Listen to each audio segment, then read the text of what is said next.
les Illuminati auraient infiltré les francs-maçons et, outre-Atlantique, dans une Amérique prospère, ces derniers ont fait preuve d'une étonnante capacité à infiltrer le gouvernement des États-Unis jusqu'à atteindre le sommet de la pyramide.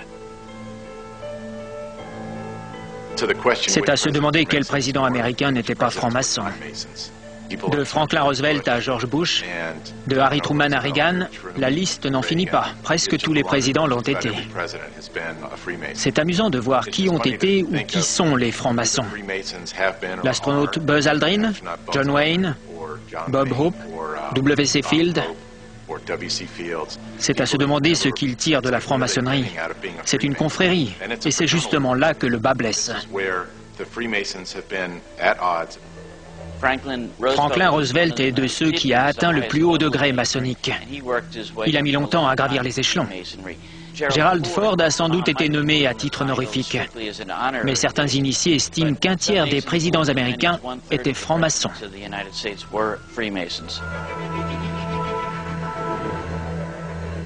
Au cours de la présidence de Franklin Roosevelt, le billet d'$1 subit une modification subtile dont certains affirment qu'elle annonce l'arrivée d'une puissante confrérie secrète aux États-Unis. L'une des choses que mentionne Dan Brown dans ses livres est la symbolique maçonnique qui figure en bonne place sur le billet d'$1. Il y a d'abord le sceau, qui comporte de nombreux signes distincts, puis les flèches et la branche d'olivier.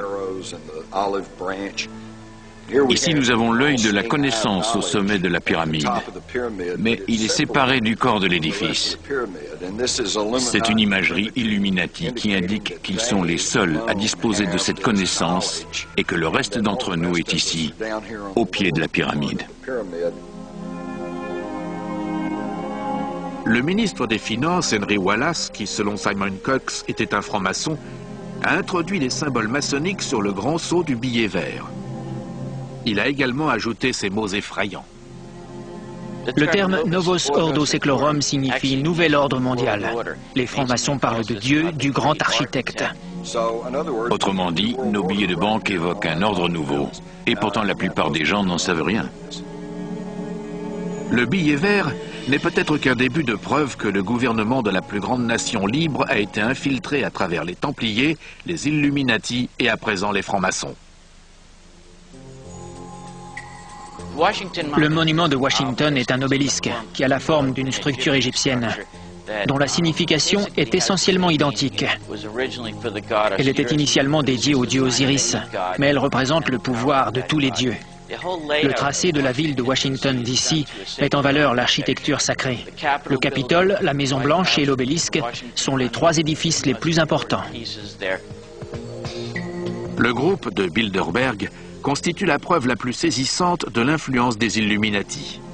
On peut dire que c'est l'un des groupes les plus puissants du globe et de nombreuses personnes le soupçonnent de diriger l'économie et les gouvernements du monde entier. Le groupe de Bilderberg est apparu en 1954.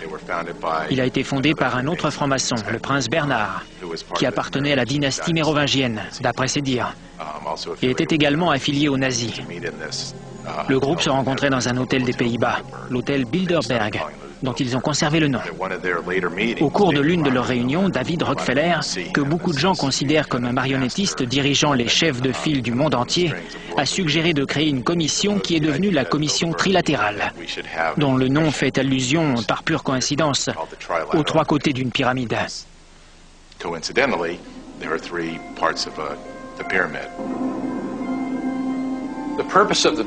L'objectif du groupe de Bilderberg était une Europe unie qui débuterait par un marché commun.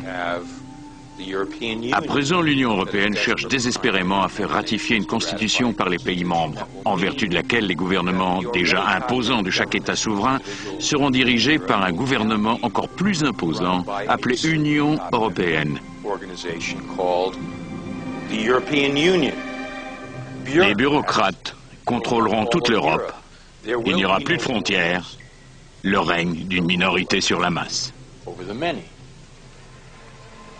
Il y a une grande part de secret, surtout au sein du groupe de Bilderberg. Il y a une grande part d'intimité autour de ce qui se décide au sein de la commission trilatérale. Et le fait qu'ils aient envie de façonner le monde selon leurs desseins, de déterminer ce qui est bien et les moyens d'y parvenir, permet de faire le lien avec le nouvel ordre mondial, la pyramide, l'œil et la tradition maçonnique.